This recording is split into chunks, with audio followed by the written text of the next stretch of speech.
I often hear this statement going around, is that nobody is really creating real music these days. I think that's a very conversational statement. I think that's very opinionated, that nobody is creating real music anymore.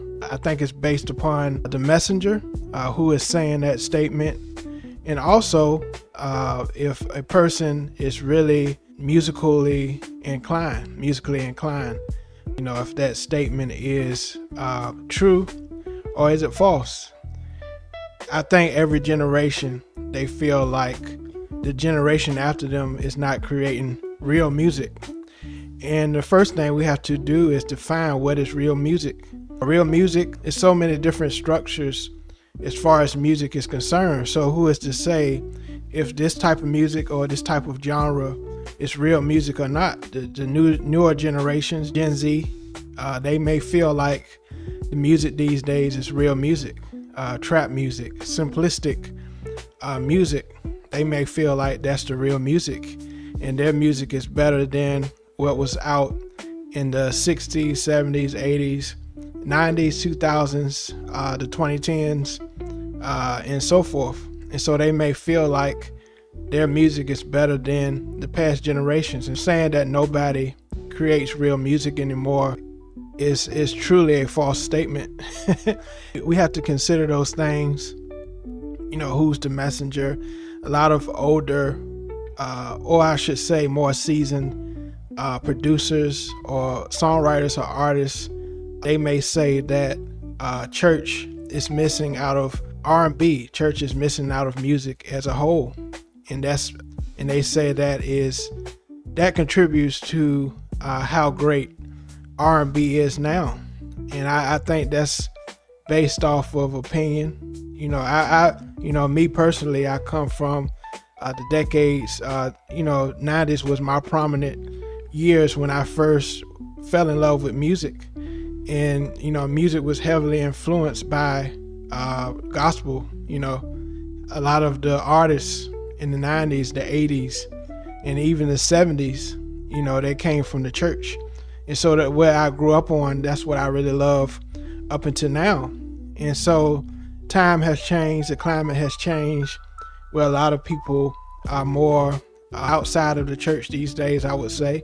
A lot of younger people do not experience church like the past generations. That is because of technology and new discoveries about religion. They may have different opinions about or new opinions about religion, and so that can affect music as well.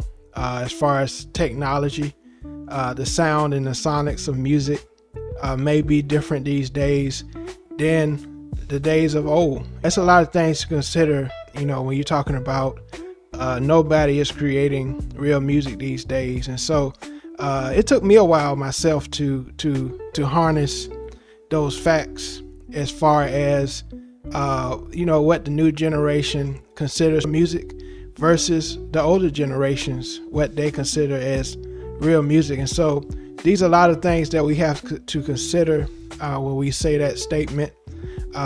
Most of the people I've heard that said those statements are millennials and older, most of those people. And so, they have their opinion about what is real music. And the real music they had was vinyl.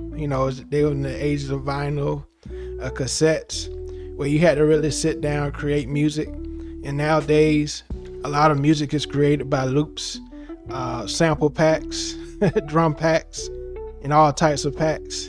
And so a lot of this newer generation, their ear is susceptible to those sounds and those sound waves. Saying that nobody creates real music these days, it's a very broad statement. It's a very broad statement, and a very, I feel, false statement in a sense, because a lot of young people these days may feel like the music that they listen to and that's current these days and what's trendy, based on social media, based on the sound waves, that is real music. And so I thought I'd talk about this statement. Feel free to leave a comment what you think about what I just said in this video. And feel free to comment. I would love to hear your opinion on about what I just said as far as what is real music, you know, in the statement that people say nobody creates real music these days. And so please subscribe to my channel so you'll be an update on all my latest content. And until next time, peace.